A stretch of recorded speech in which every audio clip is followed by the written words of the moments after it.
안녕하세요, 라라입니다. 여러분은 가을하면 어떤 와인이 생각나시나요? 저는 아마로네가 생각나는데요.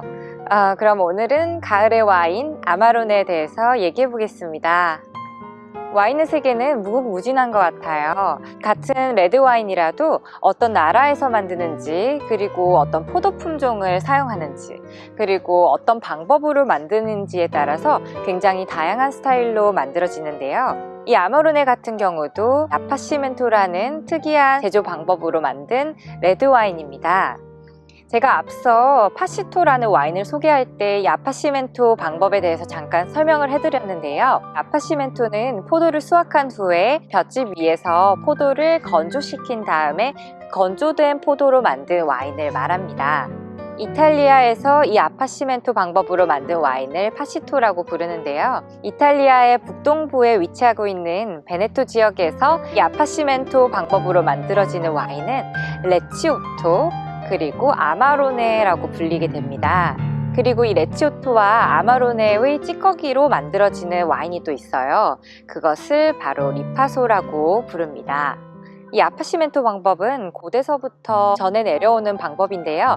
이 아마로네 같은 경우는 세상에 알려진 지가 그렇게 오래되지는 않았어요.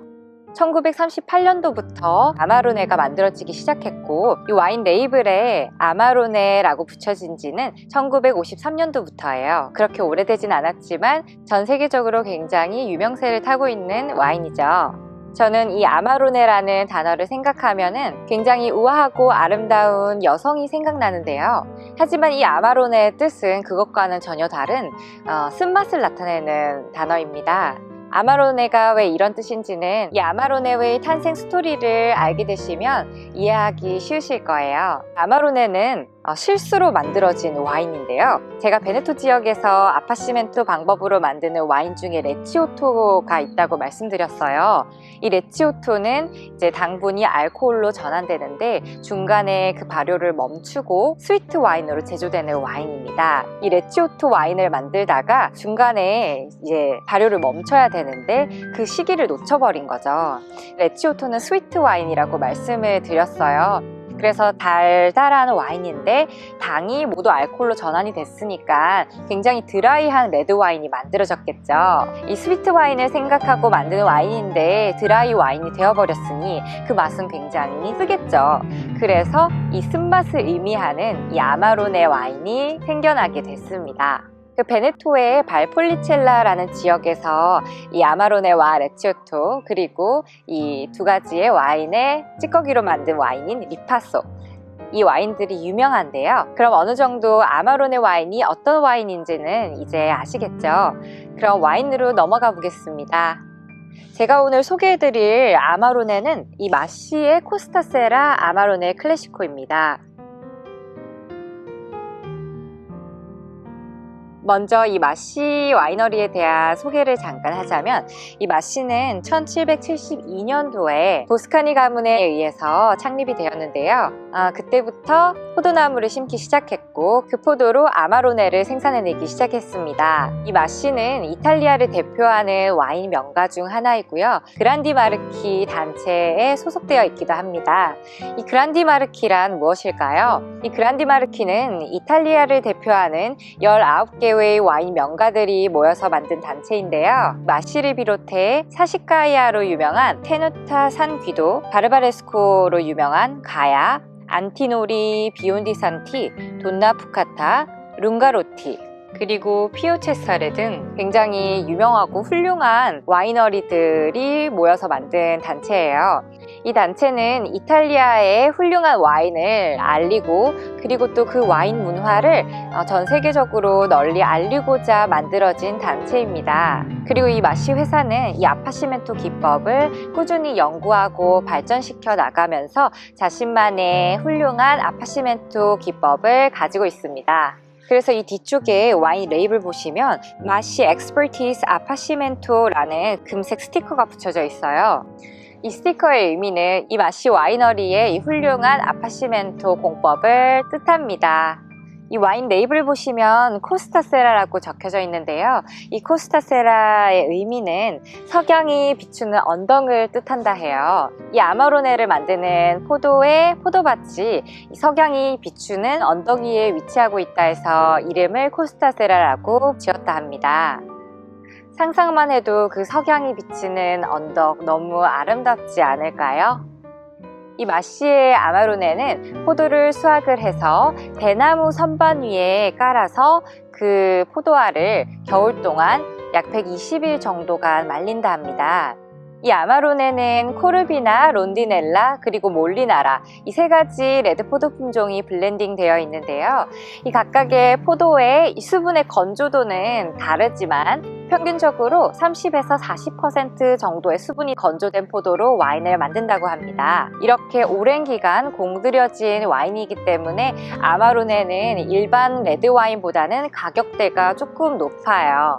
이렇게 훌륭한 마시의 아파시멘토 공법으로 만들어진 이 마시의 코스타세라 아마로네의 맛과 향은 어땠을까요?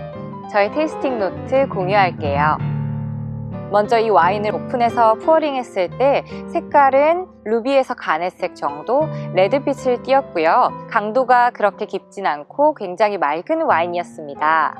이 아파시멘토 공법으로 만든 와인 같은 경우는 특유의 그런 메주 같은 향이 난다고나 할까요? 콩콩하면서도 고소한 향이 나는데 이 아마로네 역시 첫 오픈을 해서 푸어링을 했을 때 그런 향들이 났어요. 조금 시간이 지나니 이제 말린 장미 향과 그리고 말린 과실향이 피어오르기 시작했는데요. 제가 생각했을 때 그 딸기잼과 말린 장미향이 섞여져서 곰곰이 생각을 해보니 무화과 향이 나더라고요. 그 생무화과 향보다는 말린 무화과에서 나는 향이 났습니다. 그리고 조금 더 시간이 지나니 흙에서 맡을 수 있는 그런 흙향 같은 것이 많이 피어올랐던 와인이에요. 그리고 오크 숙성에서 발현되는 오크향, 그런 가죽향도 살짝 났고요. 그리고 말린 장미향 같은 것이 두드러지니까 제가 생각하기에는 이제 가을에 굉장히 잘 어울리는 와인이었던 것 같아요. 입안에서는 산도와 타닌이 굉장히 높았고요. 산도보다는 타닌이 굉장히 높아서 입안을 이 타닌으로 다 감싸는 그런 느낌이 강했습니다. 제가 예전에 소개해드린 파시토 와인과 비교를 하자면 물론 파시토와 이 아마로네는 굉장히 다른 와인이지만 그래도 같은 아파시멘토 공법으로 만들었기 때문에 건포도로 만들어서 포트 와인 같은 향이 난다고 말씀을 드렸어요. 근데 이 아마로네 같은 경우는 그렇게 포트 와인 같은 향보다는 과실향이 좀 더 두드러졌던 와인이었습니다.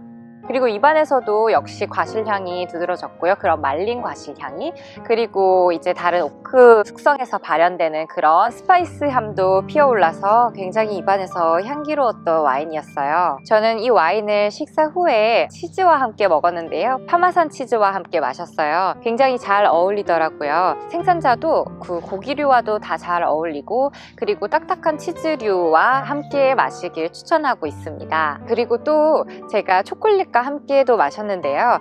달달한 밀크 초콜릿이 아닌 다크 초콜릿, 카카오 함량이 90% 그리고 99% 초콜릿과 함께 마셨는데요. 그 카카오 버터의 부드러움과 이 와인이 만나니 입안이 굉장히 풍부해지더라고요. 그리고 그런 카카오 향과 이 아마로네의 향이 같이 합쳐지니 입안에서 굉장히 잘 어울렸던 와인이었습니다. 시음 최적 온도는 18도에서 20도 가량 되는데요. 지금 날씨에 실온에서 드시면 좋은 와인입니다. 여기까지 오늘은 가을의 와인 아마로네에 대해서 알아보았습니다. 여러분도 이 아마로네와 함께 가을의 향기를 조금 더 진하게 느껴보시는 건 어떨까요? 시청해주셔서 감사합니다. 오늘도 맛있는 와인 하세요.